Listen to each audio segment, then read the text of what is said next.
Si vous passez par la gare, sachez que vous pouvez être soumis à un contrôle un peu particulier.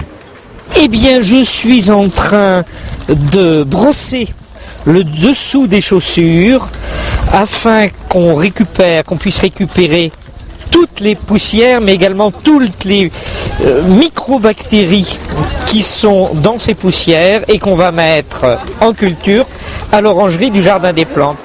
Rassurez-vous, la captation de particules se fait sur la base du volontariat.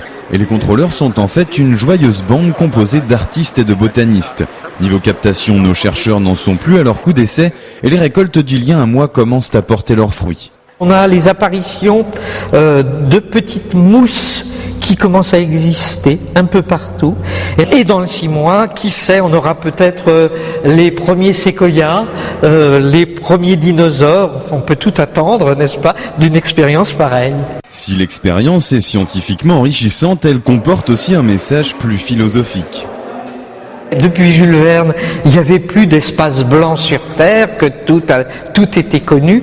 Et on se rend compte qu'il y a tout un continent, une biodiversité cyanobactérienne qui reste complètement à découvrir et dont on ne savait rien.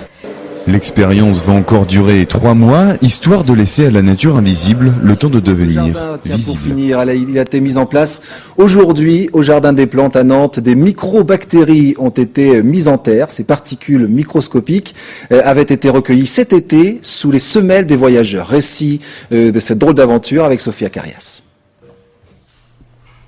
Ça, c'était le 30 juillet à la gare de Nantes, sous les pieds des voyageurs, des trésors récupérés à coups de brosse à dents dans un sac en plastique. Aujourd'hui, au Jardin des Plantes, c'est à la raclette de passer à l'action.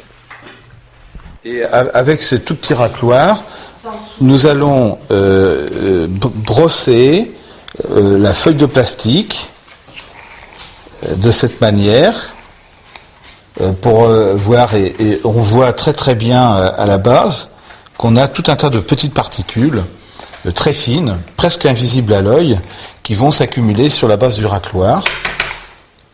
Ce sont ces particules qui intéressent cette équipe de botanistes et d'artistes. L'étape suivante se passe dans un autre pavillon du Jardin des Plantes. Et attention, ici, c'est comme dans une cuisine, tout est question de quantité. 800 grammes de sable de Loire et 500 grammes de sablon. Et sur ce sablon, on met en dernier ressort une fine couche d'argile. Voilà, un peu d'eau et la barquette est maintenant prête. Elle peut accueillir les fameuses microbactéries.